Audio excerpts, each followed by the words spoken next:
আগের উম্মতের জামায় যদি কোনো প্রস্রাব লাগতো ফাকাতাউ মা আসাবাহুল বাউল, আবু দাউদের বর্ণনা, রাসূল বলেন আল্লাহর শরীয়ত ছিল জামার যেই অংশে প্রস্রাব লেগেছে ওই অংশ কেটে ফেলে দিতে হবে। সহজ না কঠিন? বুঝেন কি না? জামার এই জায়গায় প্রস্রাব লেগেছে, বাচ্চা কোলে নিছেন, প্রস্রাব করে দিস, এখন আল্লাহর শরীয়ত হচ্ছে যতটুক প্রস্রাবে ভিজে গেছে অতটুক কেটে ফেলে দাও, এরপরে কি আর এই জামাটা পরা যাবে? সহজ না কঠিন? কত নবী আল্লাহর কাছে বলছেন আল্লাহ এইভাবে বারবার জামা কাটবে তারপর ইবাদত করবে, একটা সময় বিরক্ত হয়ে মানুষ ইবাদত ছেড়ে দেয়, আল্লাহ আপনি সহজ করে দেন। কারো জন্য আল্লাহ সহজ করেন? আল্লাহর হাবিব সাল্লাল্লাহু আলাইহি ওয়াসাল্লাম আল্লাহর দরবারে বললেন রব্বুল আলামিন, পবিত্রতার সিস্টেমটা যদি এত কঠিন আমার উম্মতের জন্য রেখে দেন, আমার উম্মত পবিত্রতা অর্জন করার ভয়ে নামাজ ছেড়ে দিবে, কে কয়বার জামা কাটবে পবিত্র হবে, তার থেকে বরং পবিত্রতার ভয়ে জামা কাটা বন্ধ করবে। ঠিক না বেঠিক? কয়জন জামা কাটবে? নতুন জামা কিনে আনছেন, নাতি কোলে নিছেন বা ছেলে কোলে নিছেন, প্রস্রাব করছে, কেটে ফেলে দিবেন? বলবেন যে থাক, নামাজই থাক। কয়বার জামা কাটবে? আল্লাহ আমি তো চাই আমার উম্মতরে সবার আগে জান্নাতে নিতে, সহজ করতে, এজন্য আমি চাই এই ইবাদতের সিস্টেম সহজ করে দেন। আল্লাহর হাবিব সাল্লাল্লাহু আলাইহি ওয়াসাল্লাম আল্লাহর দরবারে যখন আমাদের কাজটারে সহজ করার জন্য আবেদন করলেন, আল্লাহ বলে দিলেন হাবিব কোন নবীর জন্য সহজ করি নাই, আপনার উসিলায় আপনার উম্মতের জন্য সহজ করে দিলাম। আগের নবীর উম্মতের জামায় সামান্য লাগলেই কাটতে হতো, আপনার জন্য আপনার উম্মতের জন্য আমি আল্লাহ এত সহজ করে দিলাম, জামার সামান্য অংশ নয়, পুরা জামাটাও যদি প্রস্রাব পায়খানায় ভিজে যায় এক বিন্দুও কাটতে হবে না, সামান্য পানি দিয়ে দেওয়ার পরেই পবিত্র হয়ে যাবে। এবার সহজ না কঠিন? কষ্ট আছে? এমনিই গেছে না নবী দূর করছেন? প্রত্যেকটা ইবাদত দিকে তাকান, আমি শুধু ভূমিকায় কয়েকটা মিসাল দিব হাদিস থেকে, আল্লাহর হাবিব কিভাবে কষ্ট দূর করেছেন দুনিয়ায়। তারপরে আমরা নামাজ আদায় করি, 5 ওয়াক্ত নামাজের প্যাকেজ আল্লাহ আমাদেরকে দান করেছেন, কোন নবীর উম্মতরে দেন নাই। আগে 1 ওয়াক্ত 2 ওয়াক্ত নামাজ পড়তো নবীর উম্মতেরা, কি কষ্ট ছিল দেখেন। নামাজের বিধান ছিল সব উম্মত এক জায়গায় একত্রিত হয়ে সকলে মিলে একটা ময়দানে সেজদা দিবে, যে যার মতো দাঁড়ালে হবে না, কেউ এই গ্রামে কেউ ওই গ্রামে, কেউ মসজিদে কেউ বাহিরে, হবে না, সবাই এক জায়গায় আসতে হবে। ধরেন এটা উপজেলা সদর না, সিলেট সদর তো, আচ্ছা গোলাপগঞ্জ, এখান থেকে গোলাপগঞ্জ সদরের দূরত্ব কত কিলো? 4 কিলো, 4 বা 5। কোন কোন গ্রাম গোলাপগঞ্জ থেকে 10 কিলো দূরেরও আছে না? আছে। ধরেন আগের সিস্টেমটা যদি, শুধু আগের সিস্টেমটা আমাদেরকে আল্লাহ দিতেন যে জনপদের সকল মানুষ এক জায়গায় এসে ইবাদত করতে হবে, সেজদা দিতে হবে, যে যার মতো দাঁড়ালে হবে না। সিস্টেমটা কেমন হতো? এই গোলাপগঞ্জ জনপদের সকল মানুষ, গোলাপগঞ্জ পৌরসভার খোলা একটা চত্বর থাকবে, বড় মাঠ থাকবে, ওই মাঠে পুরা থানার মানুষ একত্রিত হয়ে নামাজ পড়বে। সহজ না কঠিন? সহজ তো, বুঝেন কি না? ফজরের নামাজ গোলাপগঞ্জ গিয়ে ধরতে আপনি না 4 কিলো, যার 10-12 কিলো, রাতের 4টায় রওনা দিতে হবে, ঠিক কিনা? এটাই ছিল সব নবীর উম্মতের শরীয়ত। কত নবী আল্লাহর কাছে বলেছিলেন রব্বুল আলামিন নামাজের জায়গার ডিসটেন্সটা কমিয়ে দেন যাতে উম্মত সহজে সেজদা দিয়ে বাসায় যেতে পারে। কোন নবীর উম্মতের জন্য আল্লাহ এটা সহজ করেন নাই, কষ্ট করে ইবাদত গুলো করতে হতো। আল্লাহর হাবিব আল্লাহর দরবারে বললেন রব্বুল আলামিন আমার উম্মত আসবে শেষ জামানায়, ওই সময় আমলের স্পৃহা থাকবে একবারেই কম, গুনার স্পৃহা থাকবে বেশি, গুনাহ করতে মন চাইবে, আমল করতে মন চাইবে না। এই জায়গাতে আবার এত দূরত্ব যদি রেখে দেন, আমার উম্মত নামাজই ছেড়ে দিবে, আর নামাজ ছেড়ে দিলে সহজে জান্নাতে যেতে পারবে? আমি তো চাই সহজে উম্মতরে জান্নাতে নিয়ে যাব। আল্লাহু আকবার কর। এবং দেখবেন কিভাবে সহজে উম্মতরে জান্নাতে নিয়ে যান নবীজি। আল্লাহর হাবিব আল্লাহর দরবারে বললেন রব্বুল আলামিন নামাজের ডিসটেন্সটা এত সহজ করে দেন যাতে সহজে এবং অনায়াসেই নামাজ পড়ে বাসায় যেতে পারে। বুখারীর বর্ণনা, আল্লাহর হাবিব এই কষ্ট দূর করার জন্য আল্লাহর দরবারে যখন বললেন, আল্লাহ বললেন, বুখারীর বর্ণনা, ওয়াজুইলাত লিয়াল আরদু কুল্লুহা মাসজিদাও ওয়া তাহুরা, হাবিব আমার আপনার উম্মতের জন্য আমি আল্লাহ পুরো পৃথিবীটারে এই মসজিদ বানায়া দিলাম। এখানে নামাজ পড়লে হয় কি হয় না? রাস্তায় সবাই কম, ঘরে তাহাজ্জুদ পড়ে, হয় কি হয় না? মসজিদে তো নামাজ পড়িয়ে, ঠিক কিনা? হাওরের মাঝখানে পুরা জমিনটাই মসজিদ, যাতে আপনার উম্মত যেখানে ওয়াক্ত হয় সহজে সেখানে নামাজ পড়তে পারে। এখন সহজ না কঠিন? আপনার আমার রোজার আগের রোজা কোনোটাই মিল নাই। রোজা সারা জনমের জন্যই ফরজ ছিল, সব নবীর উম্মতের জন্য ফরজ। সূরা বাকারাতে আল্লাহ রাব্বুল আলামিন বলেন, কুতিবা আলাইকুমুস সিয়াম কামা কুতিবা আলাল্লাযীনা মিন ক্বাবলিকুম। তোমাদের জন্যই শুধু রোজা ফরজ নয়, সব নবীর উম্মতের জন্য ফরজ ছিল। কিন্তু আমরা কত সহজে পেয়েছি নবীর কারণে। দেখেন, ওই যে আল্লাহ বললেন নবীর কাজ হচ্ছে উম্মতের মাথার উপরের কষ্ট দূর করে দেওয়া। আগের রোজা ছিল, আগের রোজা আপনি ইফতার করবেন মাগরিবের সময়, এটা ঠিক আছে, সূর্য অস্ত যখন যায়, সূর্য যখন ডুবে যায় তখন ইফতার। কিন্তু সাহারির সিস্টেমটা এমন ছিল না। ছিল কেমন? এই ইফতারের পর থেকে মানুষ যতক্ষণ সজাগ থাকবে ততক্ষণ খেতে পারবে। আপনি ক্লান্তি আসছে, ঘুমিয়ে গেছেন, এই ঘুমানোর পর থেকে উঠে আর খেতে পারবেন না। ওই পরদিন সূর্যাস্ত পর্যন্ত আপনাকে উপাস থাকতে হবে, এটাই রোজা। ধরেন ইফতারের পর সন্ধ্যা 7টায় ক্লান্তির কারণে ঘুম চলে আসছে আপনার, এই 7টার থেকে আপনার রোজা শুরু। সহজ? কোথায় গেল? এই মোবাইল টিপেন যে ভাই, বুঝছেন সহজ না কঠিন? একটু শোনেন, সহজ না কঠিন? 7টা থেকে পরদিন 6টা পর্যন্ত 23 ঘন্টা। মানুষ তো ক্লান্ত যে কোনো সময়। ইফতারের পর এমনি অনেক বৃদ্ধ মানুষ ঘুমিয়ে যায়, ঠিক না? উঠে তারপর সাহারি, তারপর তারাবি পড়ে, এরপরে সাহারি গ্রহণ করে আবার ঘুমায়। এই যে রোজার সিস্টেম, ঘুমানোর আগ পর্যন্ত খেতে পারবা, যখনই ঘুমাও তখন স্টপ। আল্লাহর হাবিব আল্লাহর দরবারে বলবেন, রব্বুল আলামিন, শেষ জামানায় আমার উম্মত সারাদিন ক্লান্তি থেকে ঘুমিয়ে যাবে, ঘুম থেকে উঠে আবার খেতে পারবে না, কষ্ট হয়ে যাবে। সব নবীর উম্মতের জন্য সিস্টেম এটাই ছিল। আমি আমার জন্য, আমার উম্মতের জন্য সহজ করার প্রার্থনা করছি। আমি চাই আমার উম্মত ঘুমিয়ে যাক বা জাগ্রত থাকুক, একদম ভোর বেলা পর্যন্ত যাতে সাহারি খেতে পারে সুযোগ করে দেয়। সূরা বাকারার আয়াত নাজিল করলেন আল্লাহ। সূরা বাকারাতে আল্লাহ বললেন, কুলু ওয়াশরাবু হাত্তা ইয়াতাবায়ানা লাকুমুল খায়তুল আবিয়াদু মিনাল খায়তিল আসওয়াদ। আল্লাহ রাব্বুল আলামিন বললেন, যতক্ষণ পর্যন্ত সকাল না হবে, সুবহে সাদেক না হবে, ততক্ষণ পর্যন্তই আপনার উম্মত খেতে পারবে। সুবহানাল্লাহ। এখন সহজ না কঠিন? এমনি হইছে, আবার পর এমনি হইছে। কে করছেন? আল্লাহর নবী। কে করছেন? আমার কোরবানি আর আপনার আগের কোরবানি এক না। কোরআনুল কারীমের বেশ কয়টা আয়াত, আগের কোরবানির পশুর মাংস, যেই পশুটারে কোরবানি করতো, ওই পশুর মাংস কোরবানি দাতা তার পরিবার খেতে পারতো না। ধরেন আপনার পরিবার থেকে কোরবানি দেওয়া হয়েছে, কোরবানির গোশত পুরোটা সদকা করে দিতে হবে। সহজ না কঠিন? আচ্ছা, এমন সিস্টেম থাকলে এখন আর কোরবানি দেওয়ার মানুষ খুঁজে পাওয়া যেত? কোরবানি তো আমরা দেই ফ্রিজ ভরার জন্য, ঠিক কিনা? ঠিক, কয় ঠিক। দেখেন অবস্থা। কোরবানি কি আল্লাহ এই জন্য দিচ্ছেন? দেখেন, কোরবানি উপলক্ষে ফ্রিজ ভরপুর। এমন অনেক পরিবার আছে, আফসুস, লজ্জার, এই কোরবানির গোশতের মাংস ওই কোরবানি পর্যন্ত নিয়ে যায়। কি লজ্জার! এজন্য আল্লাহ কোরবানির সিস্টেম দিলেন। রাসূলুল্লাহ একটু সুযোগ দিলেন, আর উম্মতের জিহ্বা এত বড় হয়েছে যে পুরাটাই গিলে ফেলতে চায়। আল্লাহ ক্ষমা করুক, বলে না আমিন। আগের সিস্টেম কি? কোরবানি দেওয়ার পরে এক টুকরা মাংস পরিবারের কেউ খেতে পারবে না, পুরো মাংসটা দরিদ্রের মাঝে বিলিয়ে দিতে হবে। সহজ না কঠিন?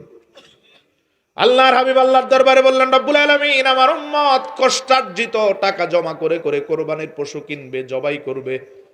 পরিবারের ছোট ছোট বাচ্চাগুলো দেখে তাকিয়ে থাকবে, জবাই করা হচ্ছে পশু। ওই পশুর থেকে যদি পরিবারের মানুষগুলো খেতে না পারে, কষ্ট পাবে। আমি তো চাই আমার উম্মতের মাথার উপরের সব কষ্ট দূর করে দিতে। আল্লাহ, আপনি এমন সিস্টেম দিয়ে দেন যাতে মানুষকে খাওয়ানো বন্ধ হবে না। আগে পুরাটা মানুষকে খাওয়াতো, এখন এমন সিস্টেম দেন সে নিজে তার পরিবার নিয়ে খাবে, আবার মানুষকেও খাওয়াবে। সুবহানাল্লাহ। নবী চাইলেন কি? ডুয়েট হবে। আগে শুধু সবাইকে খাওয়াতো, নিজেরা খেতে পারতো না, এখন নিজেরাও খাবে, মানুষকেও খাওয়াবে। সূরা হজের 2টা আয়াত আল্লাহ নাজিল করলেন, ফাকুলু মিনহা ওয়া আতইমুল বাইসাল ফাকির ফাকুলু মিনহা ওয়া আতইমুল কানিআ ওয়াল মুতার। হাবিব, আপনি যা চাইছেন তাই হবে। এখন থেকে আপনার উম্মতের কোরবানিস্থ পশুর মাংস নিজের পরিবারও খাবে, যারা কোরবানি দেয় নাই তাদেরকেও খাওয়াতে হবে। এখন আমরা পুরাটা খাইতে চাই, ঠিক না? হ্যাঁ, নবীজি একটু সুযোগ খুঁজে আনলেন আমাদের জন্য, যে তোরাও খা, তাদেরকেও দে। অধিকাংশ কোরবানি দাতাই হক আদায় করে কোরবানির গোশত বন্টন করে। আল্লাহর হাবিব সাল্লাল্লাহু আলাইহি ওয়াসাল্লাম এমন করে করে সব জায়গাতেই সহজ করে দিলেন, কষ্ট বলতে কিছু নাই। আগের তওবার দিকে তাকান আর আমাদের তওবা তাকান, আকাশ পাতাল তফাতটা রাসূল করে দিলেন। আগের তওবা কেমন ছিল দেখেন, চোখ দিয়ে কোনো গুনাহ করলে তওবা ছিল 2 চোখ খুলে ফেলে দিতে হবে। সহজ না কঠিন? বুঝেন তো সবাই? চোখ দিয়ে গুনাহ করছেন, বেগানা নারীর দিকে তাকাইছেন, বা আরো আরো যা গুনাহ। এখন আপনি যদি এখন বুঝেন যে আল্লাহ গুনাহ তো করে ফেলছি, এখন এই গুনাহ মাফ করাতে চাই, তো গুনাহ মাফের সিস্টেম হচ্ছে 2 চোখ খুলে ফেলা। সহজ না কঠিন? 2 হাতের গুনার তওবা হচ্ছে এই একদম হাতের গোড়া থেকে কেটে ফেলে দেওয়া। পা ব্যবহার করে যেই গুনাহ করেন, এই গুনার তওবা হচ্ছে 2টা পা কেটে ফেলে দেওয়া। সহজ না কঠিন? আর যদি শিরকের গুনাহ করেন, তাহলে আল্লাহর বিধান হচ্ছে ওই মানুষটাকে হত্যা করে ফেলতে হবে, মেরে ফেলতে হবে, না হয় তওবা কবুল হবে। মুসা আলাইহিস সালামের ব্যাপারে আল্লাহ বলছেন কোরআনুল কারীমে সূরা বাকারাতে বলছেন, এত কঠিন, এত কঠিন। কিন্তু আল্লাহর হাবিব সাল্লাল্লাহু আলাইহি সাল্লাম দেখলেন অঙ্গহানি যদি নিশ্চিত হয় তাহলে আমার উম্মত তওবা করবে না। কে রাজি হবে চোখ খুলে দিয়ে তওবা করতে? কে রাজি হবে 2 হাত একদম গোড়া পর্যন্ত কেটে দিয়ে তারপর তওবা করবে, 2 পা কেটে দিয়ে তারপর তওবা করবে? কেউ রাজি হবে না। আল্লাহর দরবারে চাইলেন, রব্বুল আলামিন আমি আমার উম্মতের এই কষ্ট দেখতে চাই না, আমি চাই এমন সহজ করে দেন যাতে হর হামেশায় সকাল সন্ধ্যায় উম্মত তওবা করতে রাজি হয়। আল্লাহ সুবহানাহু ওয়া তাআলা তওবার সব বিধান পরিবর্তন করে বললেন, হাবিব আমার, আপনার উম্মতের জন্য সহজ থেকে একেবারে সহজতর করে দিলাম। সারাদিন গুনাহ করার পর বোধোদয় যদি জাগ্রত হয়, যদি তার বুঝটা সৃষ্টি হয় যে আমি গুনাহ করলাম, রিকভার করতে হবে, আল্লাহর রাস্তায় আবার ফিরে আসতে চাই, অন্তরটারে জাগ্রত করে সামনে গুনাহ করবে না এইরকম মন মানসিকতা নিয়ে ঠোঁট নেড়ে নেড়ে ইস্তেগফার করলেই জীবনের গুনাহ মাফ। শুধু ওই দিনেরটা না, সূরা তাহরিম আল্লাহ বলেন, ইয়া আইয়ুহাল্লাযীনা আমানু তুবু ইলাল্লাহি তাওবাতান নাসুহা আসা রাব্বুকুম আন ইউকাফিরা আনকুম সাইয়্যাতিকুম। আল্লাহ বলেন একনিষ্ঠ দিল আল্লাহর দিকে রুজু করে গুনাহ করবে না, এইরকম মন মানসিকতা দৃঢ় প্রত্যয় নিয়ে কোনো বান্দা যদি তওবা করে, সাইয়্যাতিকুম, এক তওবাই তার জীবনের সব গুনাহ মাফ। ওয়ুদখিলাকুম জান্নাত, তওবা যদি তওবার মতো পাকাপোক্ত হয়, আসলেই যদি এমন হয়, আল্লাহর কাছে বলল, আল্লাহ 40 বছর প্রান্তে এসে বললাম জীবনে আর কোনোদিন সুদ খাবো, অতীতে যা খেয়েছি তোমার কাছে ক্ষমা চাই, ভুল করে ফেলেছি, কাজা কাফারা আদায় করব, মানুষের হকগুলো ঠিক মতো আদায় করে দিব, আর সুদের দিকে নজরও করব না। সত্যি যদি ওই ব্যক্তিটা মৃত্যু পর্যন্ত এই তওবার উপর ইস্তেকাম থাকে, আল্লাহর হাবিব সাল্লাল্লাহু আলাইহি সাল্লামের উপর আল্লাহ আয়াত নাজিল করে বলেন, একটা তওবাই তার জান্নাতে যাওয়ার জন্য যথেষ্ট হবে। ওয়ায়ুদখিলাকুম জান্নাত, এক তওবা দিয়ে জান্নাতও নিবেন, জীবনের গুনাহও মাফ করবেন। তো এখন তওবা সহজ না কঠিন? এভাবে প্রত্যেকটা জায়গায় আমাদের জন্য সহজ করালেন। এজন্য আল্লাহ বলেন, হাবিব আমার তোমাদের জন্য কত বড় রহমত। ওয়ায়াদাউ আনহুম ইসরাহুম ওয়াল আগলাল আল্লাতী কানাত আলাইহিম, তিনি এমন রহমত যিনি উম্মতের মাথার উপর কোনো কষ্ট রাখেন না, সব দূর করে উম্মতকে সবার উপরে অধিষ্ঠিত করেছেন। সুবহানাল্লাহ কোন। কুনতুম খায়রা উম্মাত, এই পৃথিবীতে অনেক জাতি আল্লাহ পাঠিয়েছেন, সবচেয়ে সেরা জাতি হচ্ছে মুহাম্মদ মুস্তাফার উম্মত। ঠিক না বেঠিক? কে বানালো সেরা? রাসূলুল্লাহ। আল্লাহর কাছে দোয়া করে শুধু ইহজাগতিক সেরা নয়, আলামে বারজাক এবং হাসরের মাঠে আল্লাহ এই সেরাটা নিশ্চিত করাবেন। কিভাবে করাবেন? রাসূল বলেন, আমি আল্লাহর কাছে চাইলাম, আল্লাহ আমার উম্মত আসবে শেষ জামানায়, গুনাহ করবে এবং গুনাহ হবে খুব সহজ। সত্যিই দেখেন, পৃথিবীর বয়স যত বাড়ছে গুনাহ তত সহজ হচ্ছে না কঠিন হচ্ছে? বাড়ছে না কমছে? আজ থেকে 20 বছর আগে যেই গুনাহটা, একই গুনাহ আজ থেকে 20 বছর আগে করাটা যত কঠিন ছিল, এখন করা অনেক সহজ। ধরেন, আমি শুধু বোঝানোর জন্য বলছি এতটুকু, আজ থেকে 20 বছর আগে কোনো ছেলে যদি কোনো মেয়ের কাছে প্রস্তাব পাঠাতো, অবৈধ প্রস্তাব, কি করতো তাহলে বলেন তো? চিঠি লিখতো। সে চিঠি লিখতো, বার্তাবাহকের মাধ্যমে পাঠাতো, পৌঁছাতো, এটা সময়ের ব্যাপার, বিশাল একটা সময় চলে যেত মাত্র একটা প্রস্তাব পৌঁছানো অথবা কোনো কিছু বলবে, এতটুকুর মধ্যে তার অনেক সময় চলে যেত। কিন্তু আজ থেকে এখনকার অবস্থা, 20 বছর পরে এখন প্রতি মিনিটে মিনিটে যে কোনো বার্তা পাঠিয়ে দেওয়া যায়। ঠিক না ব্যাঠিক? একই গুনাহ 20 বছরের মাথায় অনেক সহজ হয়ে গেছে না?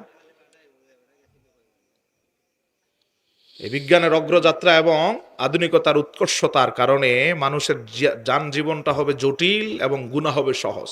যত বয়স যাবে ততই। আল্লাহর হাবিব আল্লাহর দরবারে কিভাবে নিশ্চিত করলেন রব্বুল আলামিন আমার উম্মত পাঠাবেন শেষ জামানায়, গুনাহ করবে বেশি, সওয়াব করবে কম। আমার উম্মত যাতে সব নবীর উম্মতের উপরে উঠতে পারে, এজন্য আমি চাই আপনার দরবারে, আমি চাই আমার উম্মত আমল করবে কম, আপনি তাদেরকে এর উপরে সওয়াব দিবেন বেশি। সুবহানাল্লাহ কোন। আমল করবে কম, সওয়াব দিবেন। সহিহ বুখারী কিতাবুল হুজরাতের বর্ণনাটা দেখেন কিভাবে আল্লাহ এটা নিশ্চিত করেন। নবীজি চাইলেন আমার উম্মত সব উম্মতের মাথার উপরে উঠার জন্য, আমি চাই ওরা আমল করবে কম, আপনাকে সওয়াব দিতে হবে বেশি।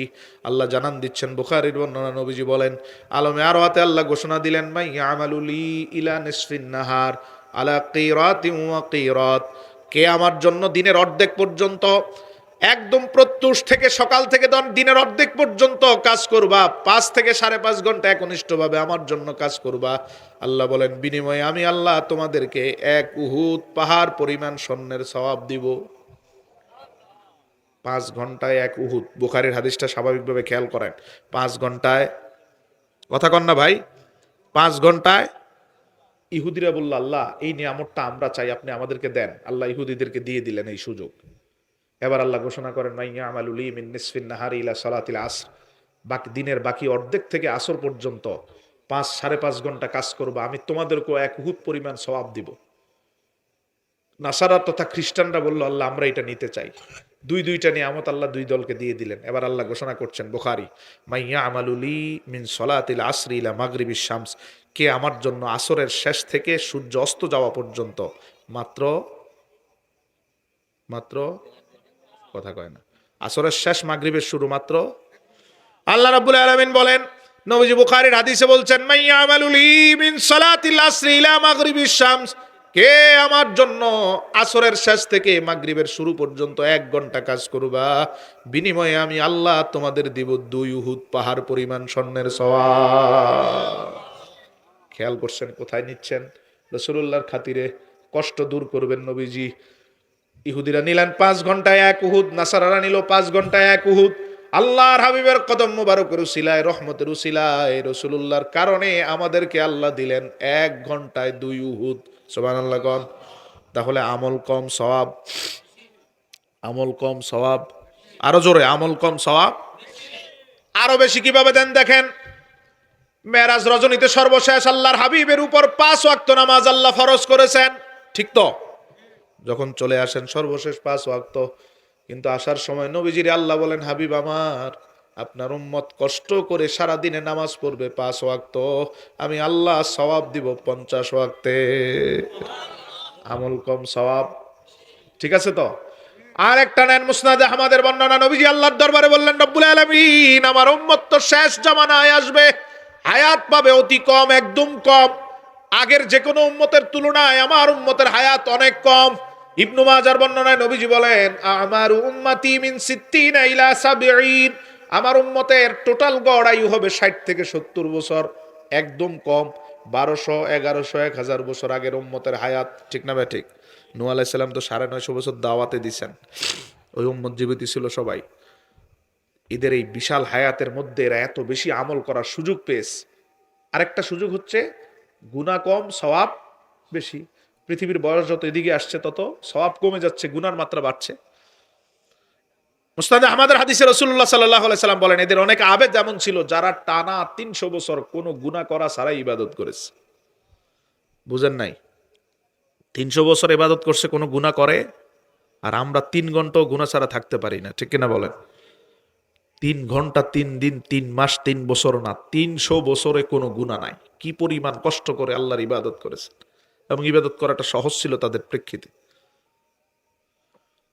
কিভাবে আল্লাহর হাবিব আমাদের অবস্থানকে সবার মাথার উপরে উঠান দেখেন।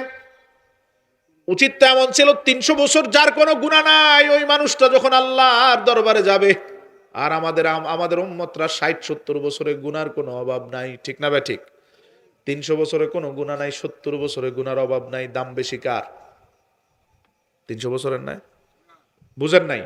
300 বছরে কোনো গুনাহ নাই, 70 বছরে গুনার অভাব নাই, দাম বেশি কার? উচিত তো হওয়ার কথা ছিল 300 বছরের। আল্লাহর হাবিবের একটা আবেদনের প্রেক্ষিতে দেখেন চিত্রটা কিভাবে পরিবর্তন হয়ে যায়। নবী আল্লাহর কাছে বললেন আল্লাহ, হায়াতে আমার উম্মত কারো সাথে প্রতিযোগিতায় টিকবে না, আমলে আমার উম্মত টিকবে না। 300 বছর আমল করতে করতে বিশাল আমলের স্তূপ নিয়ে আপনার দরবারে হাজির হবে, আর আমার উম্মতের আমল থাকবে নিতান্তই কম। এই আমল দিয়ে আমার উম্মত কোন উম্মতের সাথে প্রতিযোগিতার চিন্তাও আনতে পারবে না। কিন্তু আমি তো চাই কিয়ামতের ময়দানে আমার উম্মত যেন সব নবীর উম্মতের মাথার উপরে থাকে। ওরা ওদের সওয়াব দিয়ে পারবে না, বয়সের পরিক্রমায়ও পারবে না, হায়াতের পরিক্রমায়ও পারবে না। আমি চাই বিকল্পভাবে আপনি আমার উম্মতরে সবার মাথার উপরে উঠান। ওই যে সওয়াব কম আমল বেশি, আল্লাহ নিশ্চিত করলেন সূরাতুল কদর, সূরাতুল নাজিল করলেন লাইলাতুল কদরি খায়রুম মিন আলফি শাহর।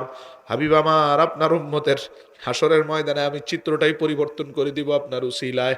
কিভাবে দেখেন, আল্লাহ কোরআনে ঘোষণা দিলেন, আগের উম্মত 1000 মাস টানা ইবাদত করে যেই সওয়াবগুলো পেত, 83 বছর 4 মাস মানে 84 বছর টানা ইবাদত করে যেই সওয়াব পেত, আল্লাহ বলেন আপনার খাতিরে হাবিব আমার, ওগো হাবিব আপনার খাতিরে আপনার উম্মত রে আমি আল্লাহ এক রাতে দিব তার থেকেও বেশি।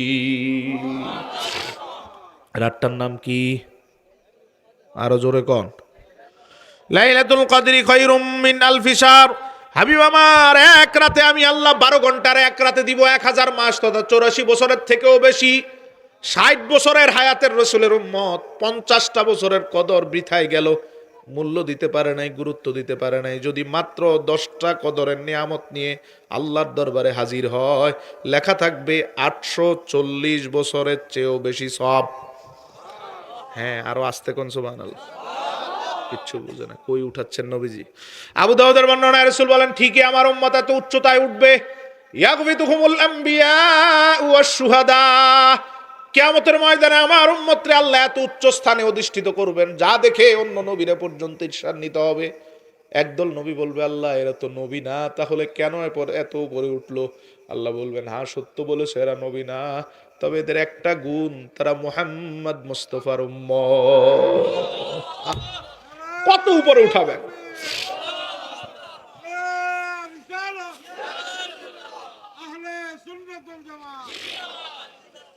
আল্লাহর হাবিব সাল্লাল্লাহু আলাইহি সাল্লাম ওই যে সূরা আরাফে আল্লাহ বলেন, ইয়াদাউ আনকুম ইসরাকুম ওয়াল্লাহু আলাল্লাতী কানাত আলাইহিম। আল্লাহর হাবিবের অনন্য একটা পরিচয়, যেটা আল্লাহ নিজে বলেছেন, তিনি উম্মতের মাথার উপর কোনো কষ্ট রাখতে চান না, রাখতে দেন না, রাখা পছন্দ করেন না, রাখেনও না। সুবহানাল্লাহ কোন? এটা শুধু দুনিয়ায় নয়, বারজাকে নয়, হাসরের ময়দানেও সব কষ্ট হাসরের ময়দানে নবী দূর করে দিবেন।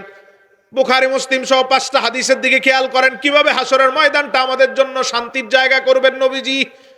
অথচ কঠিন আযাবের জায়গা হাসরের ময়দান। নবীজি এক হাদিসে বলেছেন, দুনিয়ার কষ্টের থেকেও কবরের কষ্ট বেশি। কবরের কষ্টের থেকে হাসরের কষ্ট বেশি। হাসরের কষ্টের থেকে জাহান্নামের কষ্ট পর্যায়ক্রম স্তর আছে। দুনিয়ার থেকে কবর বেশি, কবর থেকে হাসর বেশি, হাসর থেকে হাসরের ময়দান যেখানে হতো আযাবের ময়দান, নূর নবীজি নূরের ঝলক মুবারকের মাধ্যমে সেই ময়দানের সব কষ্ট কিভাবে দূর করেন। 5টা কাদের জন্য? সব নবীর নাম খোদাই করা থাকবে, কোন নবীর চেয়ার কোনটা কোন নবীর সব খোদাই করা থাকার পরে রাসূল বলেন, ইয়াজলিসুনা আলাইহা। সব নবী তাদের নাম দেখে দেখে গিয়ে চেয়ারে বসে যাবে। ওয়ায়াবকা মিম্বারি, পুরা ময়দানে একটা মাত্র চেয়ার খালি, সেটা আমার, আমি বসবো না। সুবহানাল্লাহ। রসুল বসেন নাই, অথচ রসুল্লাহ চেয়ার সব নবীর উম্মতের, সব নবীর মাথার উপরে, সব নবীর মাথার উপরে। মুসলিমের বর্ণনা, রসুল বলেন, আনা আহমদ ওয়া আনা মুহাম্মদ ওয়া আনাল হাশির ওয়া আনাল আকিব ওয়া আনাল মাহি। রসুল বলেন, আমার অনেকগুলো নাম আল্লাহ দিয়েছেন, তার মধ্যে মুসলিমের বর্ণনায় এক হাদিসে নবীজি বলছেন, আমার নাম 5টা। কয়টা? আর অনেক নাম আছে নবীজির। আনা আহমদ, আমি আল্লাহর এত বেশি প্রশংসা করেছি, এই জগতে কেউ যদি আল্লাহর প্রশংসা না করে আল্লাহর রাগ করবেন না। আল্লাহ বলেন, হাবিব সবার থেকে এত বেশি প্রশংসা আপনি করেছেন, আমি রাজি হয়ে গেলাম, খুশি হয়ে গেলাম। আর কেউ না করলেও আপনি তাদের সবার পক্ষ থেকে হক আদায় করে নিয়েছেন। এজন্য আমার নাম আল্লাহ নিজে দিয়েছেন আহমদ, অধিক প্রশংসাকারী। এত প্রশংসা কেউ করে নাই, করবেও না। আপনি আমার বেশি প্রশংসা করেছেন, এজন্য আরেকটা নাম আপনারে দেই, হাদিয়া দেই, মুহাম্মদ। যেহেতু আপনি আমার বেশি প্রশংসা করেছেন, আমিও আপনার প্রশংসিত করে রাখবো সবার অন্তরে। এজন্য আপনার নাম মুহাম্মদ। প্রশংসা করছেন বেশি, প্রশংসিত থাকবেনও। ওয়ানাল হাসের, হাসর করাবেন আল্লাহ। মালিক ইয়াউমিদ্দিন, বিচার দিবসের মালিক কে? বিচার কায়েম করবেন কে? হাসর করবেন কে? কিন্তু নবীর নাম কেন হাসের? হাসরকারী। রাসূল বলেন হাসর তো করবেন আল্লাহ, আমার নাম দিলেন হাসের, কেন আমার নামটা হাসের দিলেন? ইহশারুন নাসু তাহতা কাদামাই, সহিহ মুসলিমের হাদিস, এদিক সেদিক যাওয়ার কোনো সুযোগ নাই। আল্লাহর হাবিব বলেন হাসর করবেন আল্লাহ, কিন্তু আমার নাম দিয়েছেন হাসের, কেন? কারণ ইহশারুন নাসু তাহতা কাদামাই, তাম জগতের একেবারে আদম থেকে শুরু করে কিয়ামত পর্যন্ত সব এই জগতের সকল আল্লাহর সৃষ্টির হাসর হবে আমি নবীর দুই পায়ের নিচে। সবাই একত্রিত হবে আমার নিচে, আমার উপরে থাকবে শুধু আল্লাহর কুরসি, এরপরে আমার আসন, এরপরে সবার আসন, আর সব উম্মতরা দাঁড়ানো নিচে। রাসূলুল্লাহ সাল্লাল্লাহু আলাইহি ওয়াসাল্লাম বলেন রব্বুল আলামিন তাকিয়ে বলবেন সবার আসন ফিলাপ হলো, ইয়া রাসূলুল্লাহ কেন আপনি বসেন নাই? সব নবী তো বসে গেল। নবীজি কি জবাব দেয় দেখেন। রাসূলুল্লাহ সাল্লাল্লাহু আলাইহি ওয়াসাল্লাম বলেন রব্বুল আলামিন আমার উম্মতগুলার এই কষ্টের মধ্যে রেখে দিয়ে আমি নবী বসবো না। ও ভাই, কোন নবী তো তার উম্মতের কথা চিন্তা করে নাই, ঠিক না ভাই? ঠিক করছে, চেয়ার পাইছে বসছে, এটা আল্লাহর আদেশ। কিন্তু রাসূলুল্লাহ আমাদের কষ্ট মাথার উপর রাখবেন না, রেখে বসতে পারেন না, এই জন্য আল্লাহরে বলবেন আল্লাহ উম্মতের কষ্ট উপরে রেখে আমি বসবো। আল্লাহ বলেন কি চান? কারণ আমি আপনার সাথে সূরা দুহাতে ওয়াদা করেছি, ওয়ালা সাউফা ইউতিকা রাব্বুকা ফাতারদা। সূরা দোহাতে আমি আল্লাহর ওয়াদা, কিয়ামতের ময়দানে আমি আপনার দিতেই থাকবো। যতক্ষণ আপনি খুশি না হন ততক্ষণ আমার দেওয়া বন্ধ হবে না। কার ঘোষণা? দিতেই থাকবো, বন্ধ হবে না। ফাতারদা, এতপর যখন আপনি খুশি হবেন তখনই আমি বন্ধ করব। নবীজি আবার বলেন যতক্ষণ আমার শেষ উম্মতটা জাহান্নাম থেকে বের না হবে ততক্ষণ আমিও খুশি হব না। আল্লাহ বলেন একদিকে আমার দেওয়া বন্ধ করব না, নবীজি বলেন শেষ উম্মতটারে রেখে আমিও খুশি হব। দয়া আছে না নাই আমাদের প্রতি? রসুল, আমাদের জন্য রসুলের ভালোবাসা আছে না নাই? এটা আমাদেরকে বুঝতে হবে, ঠিক কিনা? এই জায়গাটা বুঝলেই হবে। আল্লাহ কেন পরিচয় দিচ্ছেন? যাতে উম্মত সঠিকভাবে সহিভাবে নবীর মাকামটা বুঝতে পারে, ঠিক না ভাই? ঠিক। কি করবেন তিনি তা আমাদের জানতে হবে, তারপর সিদ্ধান্ত নিতে হবে আমরা কি করব নবীর জন্য, ঠিক না ভাই? ঠিক। রাসূলুল্লাহ সাল্লাল্লাহু আলাইহি ওয়াসাল্লাম বলেন আল্লাহ আমারে বলবেন কি চাইবেন আমার কাছে চান। প্রথম আর্গুমেন্ট আল্লাহর দরবারে করব, রব্বুল আলামিন আমার উম্মতের একটা কথা আজকে আমার মাথায় সবচেয়ে বেশি পীড়া দেয়। এই ময়দানে 50,000 বছরের হাসরের ময়দান, বুখারীর বর্ণনা, 50,000 বছরের হাসরের ময়দানে বিচার শুরু হবে। আগে যারা চলে গেছে দুনিয়ার থেকে তাদের, আদমের উম্মত, তারপরে নবী, তারপর নবী, সর্বশেষ আমার উম্মত। আমার উম্মতের বিচার সবার শেষে না আগে? শেষে, বাই সিরিয়াল। কিন্তু এই দীর্ঘ সময় আমি আমার উম্মতরে সবার সামনে এভাবে দাঁড় করিয়ে রাখতে চাই না কষ্টের মধ্যে। আল্লাহ বলেন আপনি কি চান? নবীজি প্রথম আর্গুমেন্ট আল্লাহর দরবারে হাসরের মাঠে করবেন। মুসনাদুল বাজ্জারের বর্ণনা, রাসূলুল্লাহ আল্লাহর দরবারে বললেন রব্বুল আলামিন আমার উম্মত পাঠাইছেন সবার শেষে, কিন্তু আমি চাই আমার উম্মতের বিচার হতে হবে আদমের উম্মতেরও আগে। কষ্ট রেখে দিতে চাই না উম্মতের মাথার উপরে। আল্লাহ বলবেন আজ্জিল হিসাবাকুম। ও সব ফেরেশতাদের আল্লাহ বলবেন ফেরেশতারা আমি অর্ডার দিচ্ছি এই মুহূর্তে সব নবীর উম্মতরে পিছনে দিয়ে দাও, নূর নবীর উম্মতরে সামনে আনো। রাসূলুল্লাহর ইচ্ছা অনুযায়ী আল্লাহর হাবিবের উম্মত দিয়েই আমি বিচার শুরু করব। এখন আর কষ্ট আছে? সবাই কম, এমনি চলে গেছে। হ্যাঁ, কষ্ট এমনি চলে গেছে, কথা কয় না। কষ্ট এমনি গেছে না, আল্লাহ দূর করছেন রাসূলের মাধ্যমে। আল্লাহর হাবিব সাল্লাল্লাহু আলাইহি ওয়াসাল্লাম আরেকটা কষ্ট দূর করবেন, এখান থেকে দৌড় দিয়ে কোনো কষ্ট আমাদের মাথার উপরে রাখবেন না তিনি। রাসূলুল্লাহ সাল্লাল্লাহু আলাইহি সাল্লাম বলেন এর থেকে বড় কষ্ট হচ্ছে সূর্যের কষ্ট, সূর্যের তাপের কষ্ট। সূর্যটা ওই সময় উম্মতের এক হাত মাথার উপরে থাকবে। কয় হাত? এখন কয় হাত? হ্যাঁ, 1.5 হাত। এখন কয় হাত? 9,13,00,000 মাইল দূরে। সূর্য তাপ দিলে শরীরে তাপ লাগে কি লাগে না? পিপাসা, সূর্যের মধ্যে যতই কাজ করে পিপাসা বাড়তে থাকে, ঠিক কিনা? এজন্য সূর্যের থেকে ছায়া খোঁজ করে, ঠান্ডা পানি খোঁজ করে, পিপাসা বাড়ে। তো সূর্য যখন আস্তে আস্তে কাছে আসবে তখন পিপাসা কি পরিমাণ হবে কেউ কল্পনা করতে পারবে? রাসূল হাদিসে বলছেন একটু একটু করে কাছে আসতে থাকলেই মাথাটা ফেটে মগজ গলে গলে নাকের পানির মতো পড়বে। কষ্ট আছে না নাই? আরো জোরে বলেন। এত বড় কষ্ট, রাসূল বলেন এই কষ্ট দূর করার জন্য ওই জায়গার থেকে দৌড় দিয়ে আমি নবী চলে যাব হাউজে কাউসারের গোড়ায়। কোন নবী এক চুল পরিমাণও নড়বেন না, কোনো কথা বলবেন না, আল্লাহর দিকে তাকাবেনও না। রাসূলুল্লাহ বলেন উম্মতের কষ্ট আমি নবী সহ্য করতে পারবো না, এই জন্য এক দৌড়ে চলে যাব হাউজে কাউসারের গোড়ায়। আল্লাহর হাবিব সাল্লাল্লাহু আলাইহি সাল্লাম বুখারীর বর্ণনায় বলেন লা ইয়াজমাউ বাদাহু আবাদা, এই হাউজে কাউসারের পানিকে আল্লাহ এমন শক্তিশালী করবেন আমার কারণে, আমার রহমতের কারণে হাউজের পানি এত শক্তিশালী হবে, আমি আমার উম্মতরে হাউজের পানিটা দিব, দেওয়ার পরে দেখা যাবে উম্মতের হাউজের পানি পান করার পরে তাদের আর কোনো পিপাসা নাই। সূর্য এক হাত মাথার উপরে পিপাসা থাকার কথা কি কথা না? পিপাসা তো বাড়ার কথা, ঠিক কি না? বুঝেননি? পিপাসা কমার কথা না বাড়ার কথা। কিন্তু নবীজি বলেন কোনো পিপাসা নাই। তারও আগের হাদিসে রাসূল বলছেন আমি আমার উম্মত কাদেরকে দিব? রাসূল বলেন শেষ জাররা পরিমাণ ঈমান নিয়ে যে আসবে তারেও আমি পানি দিব। পিপাসা নাই। আল্লাহর হাবিব সাল্লাল্লাহু আলাইহি সাল্লাম কেন বললেন পিপাসা নাই? মুহাদ্দিসিনে কেরাম বলেছেন হাউজে কাউসারের পানির মধ্যে রব্বুল আলামিন এত বেশি বরকত আর রহমত রাখবেন, সূর্য এক বিগত আর এক হাত কেন, সূর্য আমার আপনার মাথায় লাগলেও আর তাপ দিতে পারবে না। এই কষ্টটাও দূর করে দিলেন। 3 নাম্বার, এরপর আল্লাহর হাবিব সাল্লাল্লাহু আলাইহি সাল্লাম বলেন বিচারের ময়দানে এখনো বিচার শুরু হয় নাই, বিচার শুরু করার জন্য রব্বুল আলামিন এই ময়দানটারে সাজাবেন। এখনো বিচার শুরু হয় নাই, তার আগের অবস্থা নবীজি বর্ণনা করেন। সব নবী তার চেয়ারে বসে আছে, উম্মতরা নবীদের কাছে গেল। বুখারীর বর্ণনা 2.5 পৃষ্ঠাব্যাপী হাদিস। নবীরা উম্মতরা নবীর কাছে গিয়ে বলবে, আদমের কাছে গিয়ে আদমের উম্মতরা বলবে একটু আল্লাহরে বলেন সূর্যটা দূরে সরায়া দেখ, আর কষ্ট সহ্য হয় না। আদমের উত্তরটা শোনেন। আদম বলবে ইন্না রব্বি কাদ গাদিবা আল-ইয়াওমা গাদাবান শাদীদা লাম ইয়াগদাব মিসলাহু ক্বাবলাহু ওয়া লা ইয়াগদাবা মিসলাহু বাদা। আদম আলাইহিস সালাম বলবে আল্লাহর এমন রাগ আমি আগেও দেখি নাই, পরেও দেখব না। এমন রাগান্বিত অবস্থায় আল্লাহর সাথে কোনো কথা বলার শক্তি তো আমার নাই, আমি একবার আল্লাহর দিকে তাকানোর ক্ষমতাও পাবো না। এই কথা বলে আদম নিচের দিকে তাকাবেন। কোন দিকে?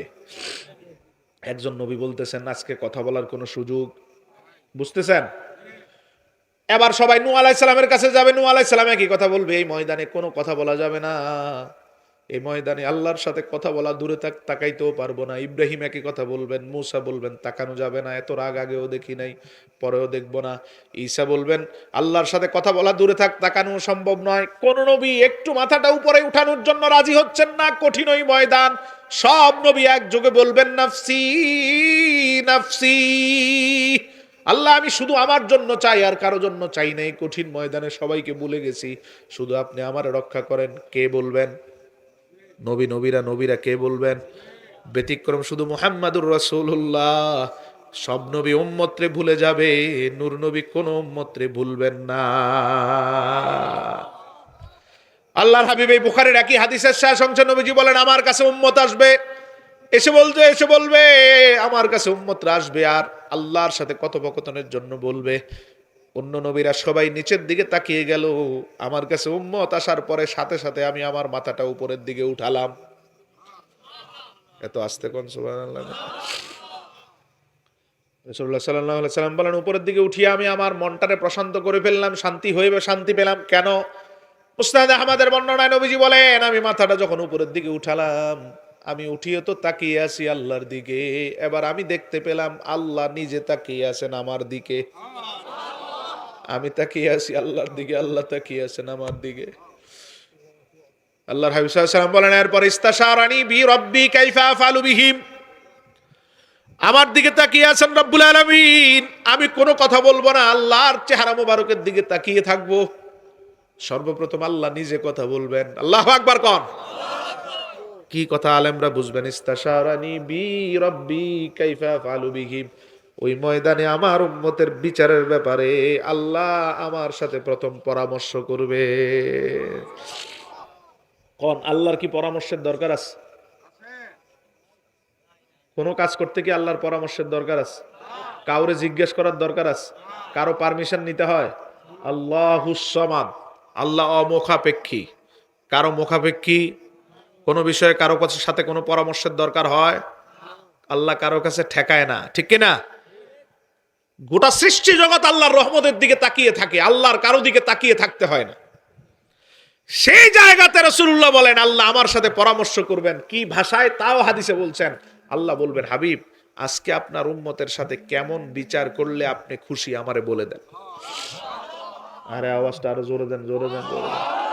খুশি না বেজার? কি করবেন রাসূলুল্লাহ আমাদের জন্য? কোন নবী একটা কথাও বলতে পারছে না, উম্মতের কথা মাথায় রাখেন নাই, ভুলে গেলেন।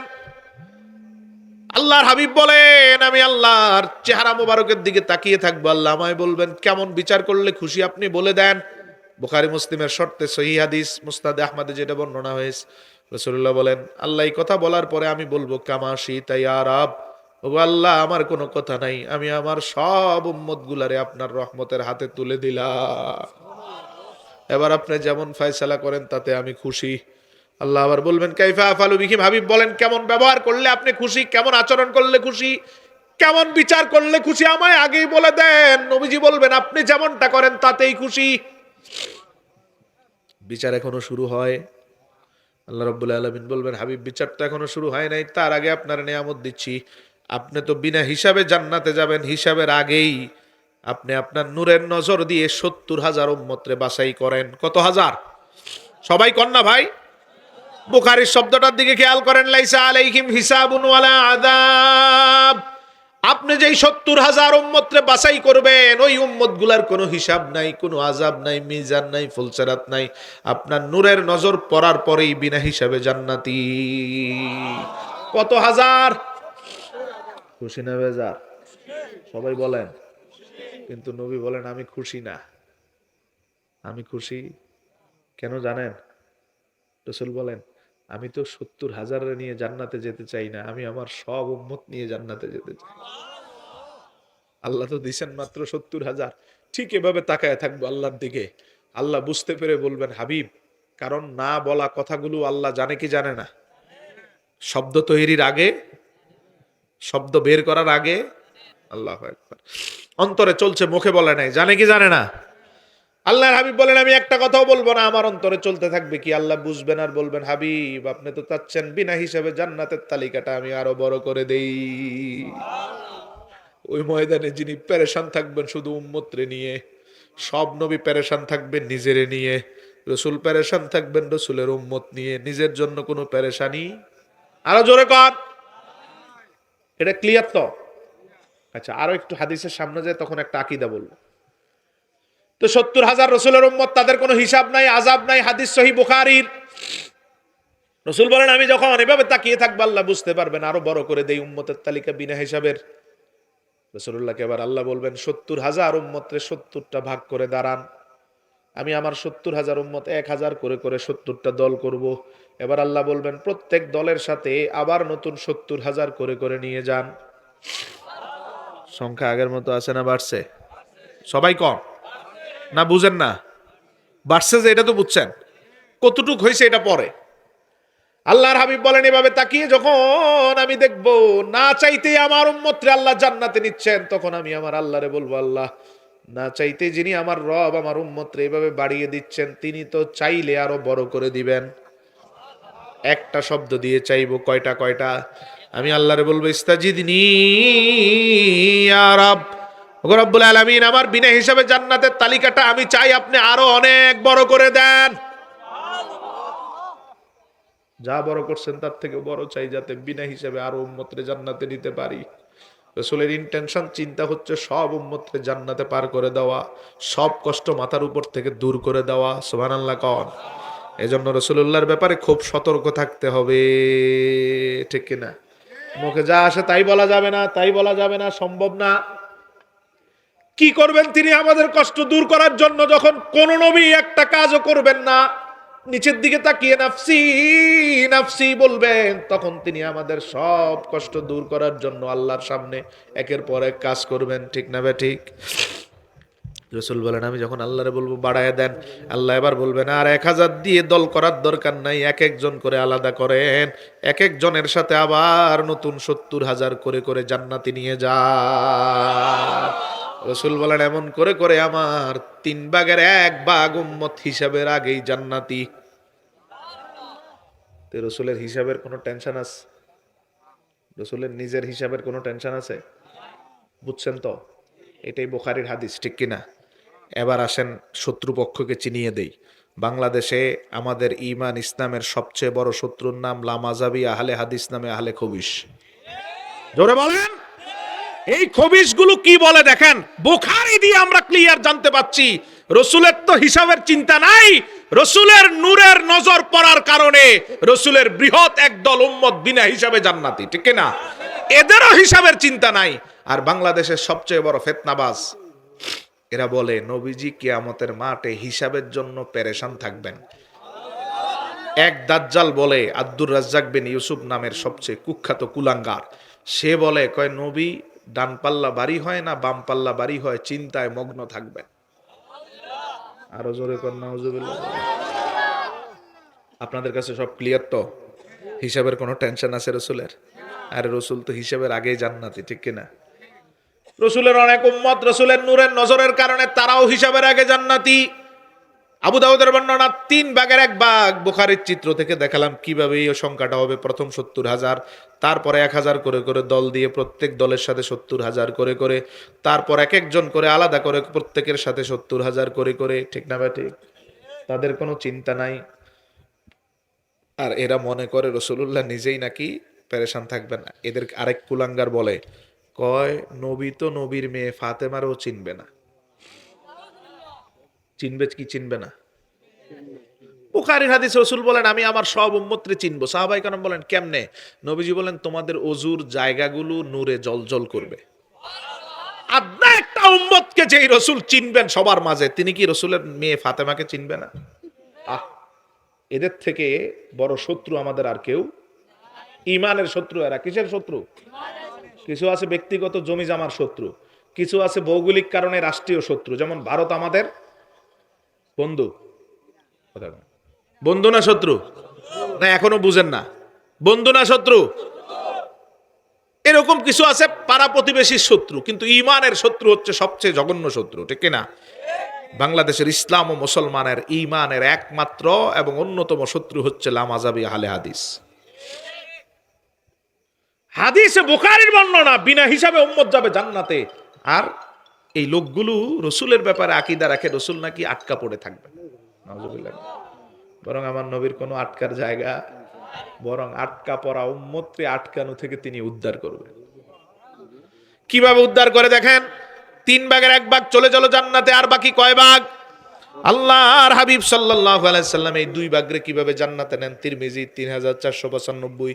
আনাস ইবনে মালিক একদিন আল্লাহর হাবিবের দরবারে এসে বলেন, ইয়া রাসূলুল্লাহ, আমি আনাস যদি আটকে যাই হাসরের ময়দানে, আপনি আমারে সুপারিশ করে দয়া করে পার করে দিবেন।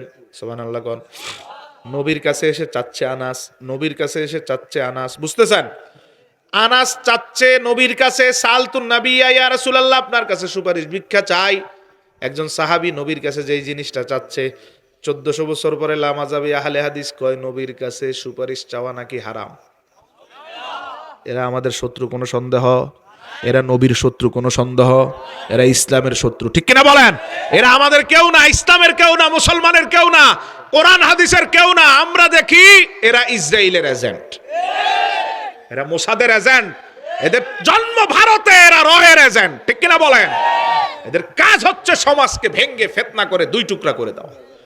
দাদার আমলে যেই মসজিদে নামাজ পড়ছে, বাবার আমলে ওই মসজিদে নামাজ হয়েছে।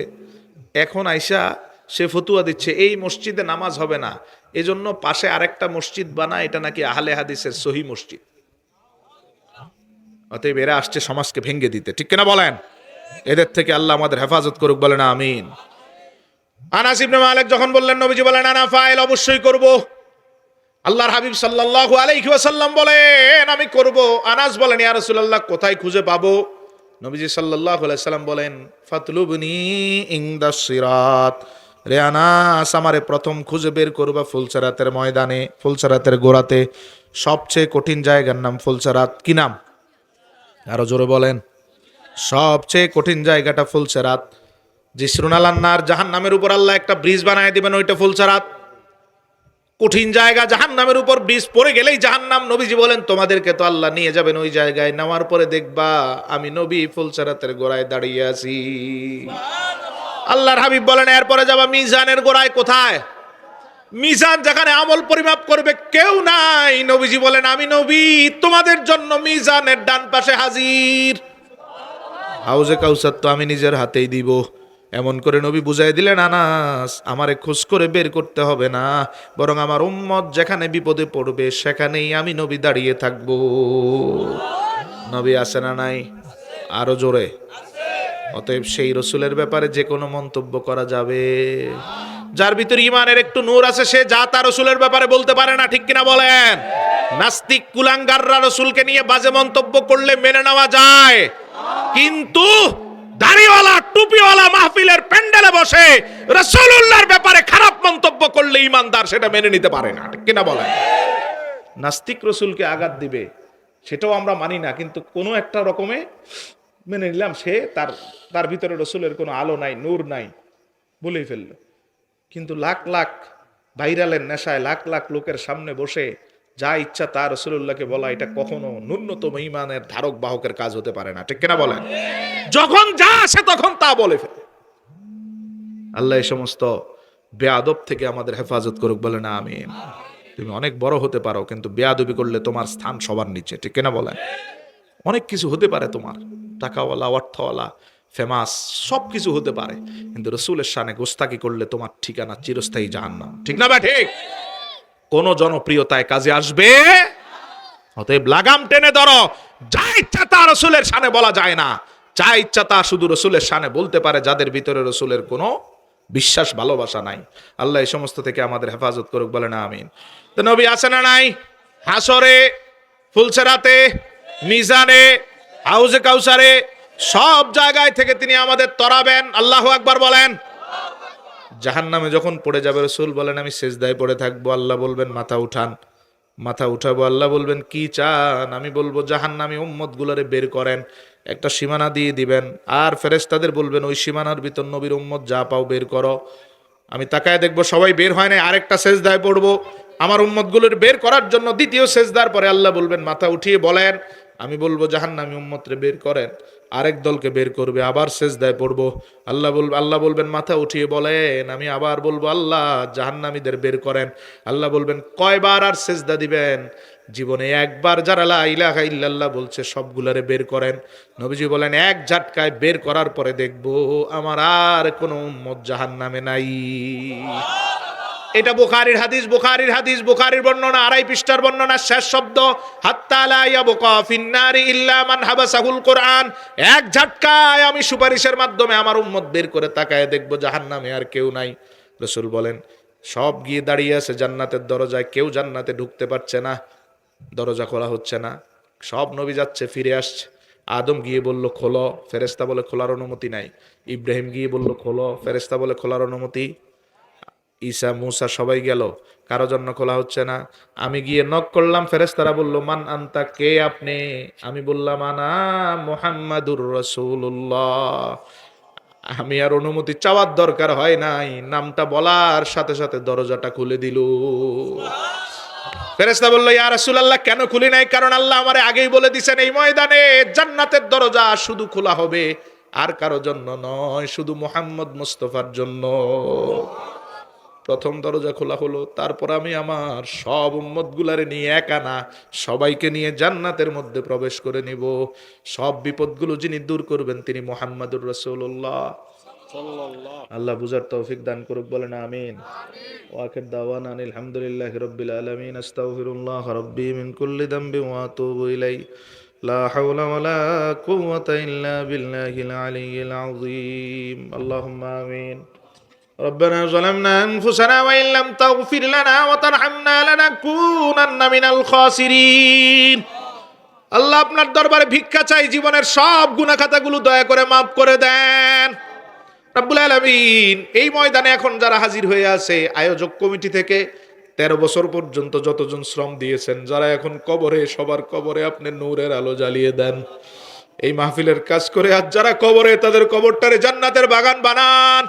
যুবক ভাইরা অনেক পরিশ্রম করছে, আল্লাহ তাদের এই পরিশ্রমকে আপনি হাসরের ময়দানে নাজাতের উসিলা বানায় দিয়েন। আপনার দরবারে বিশেষভাবে আমি ভিক্ষা চাই আলী আহমদ ভাইয়ের জন্য।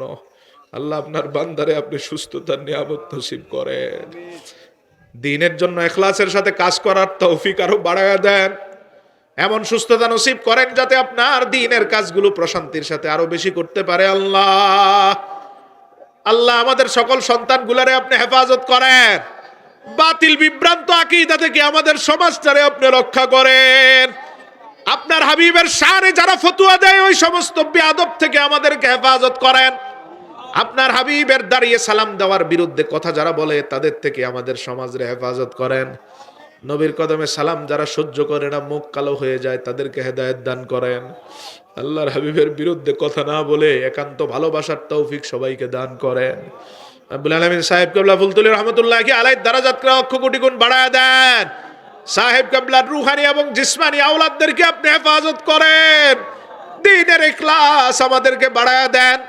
দারুল কারাতের এই খেদমত আমানতের সাথে ইখলাসের সাথে রমজান মাস সামনে কায়েম এবং পালনের তৌফিক সবার মাঝে দেন। আল্লাহ এখন যারা হাত তুললো সবাইকে আপনার হাবিবের চেহারা মোবারক দেখার তৌফিক দিয়েন। আল্লাহ জীবনে একটা বার স্বপ্নে হলো নূরের চেহারা দেখায়েন। আল্লাহ আল্লাহ আমরা যারা হাত তুললাম আমাদের কাউরে বাইতুল্লাহর সামনে না নিয়ে আপনি মরণ দিয়েন না। মদিনায় রাসূলের নূরের রওজার সামনে দাঁড়িয়ে সালাম দেওয়ার আগেই মরণ দিয়েন না। আল্লাহ বারবার রাসূলের রওজা মোবারকের সামনে গিয়ে কান্না করার তৌফিক দান করেন। আল্লাহ আপনি জানেন কার মনে কি আশা, কি বেদনা, কি দুঃখ, কি কষ্ট যন্ত্রণা সব দূর করে দেন। আল্লাহ সবাইকে একনিষ্ঠভাবে আপনার ইবাদত এবং রাসূলের ভালোবাসা অন্তরে নিয়ে বাঁচার তৌফিক করেন।